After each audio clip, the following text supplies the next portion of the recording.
తెలంగాణ రాజకీయాల్లో అత్యంత ఆసక్తి రేపుతున్న ఎమ్మెల్యేల అనర్హత వేటు అంశం నేడు క్లైమాక్స్ కు చేరుకుంది.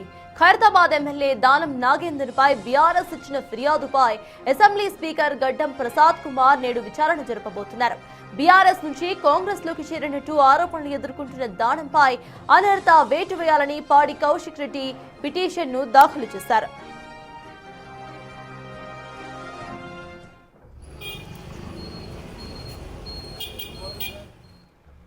అయితే ఈ వ్యవహారంలో దానం నాగేందర్ తన వాదనను బలంగా వినిపిస్తున్నారు. తాను ఇప్పటి వరకు బీఆర్ఎస్ కు రాజీనామా చేయలేదని, కాబట్టి తనపై అనర్హత వేటు వేయటం సాధ్యం కాదని ఆయన స్పీకర్ కు ఇచ్చిన వివరణలో పేర్కొన్నారు.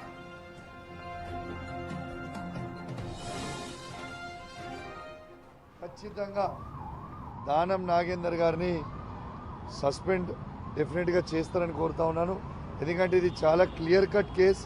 ఆయన బీఆర్ఎస్ పార్టీ ఎమ్మెల్యేగా ఉండుకుంటూ ఇలా కాంగ్రెస్ పార్టీ బీఫామ్ మీద ఇలా సికింద్రాబాద్ పార్లమెంట్ సభ్యునిగా పోటీ చేసింది అందరు కూడా చూసిర్రు. ఇది చాలా క్లియర్ కట్ కేసు.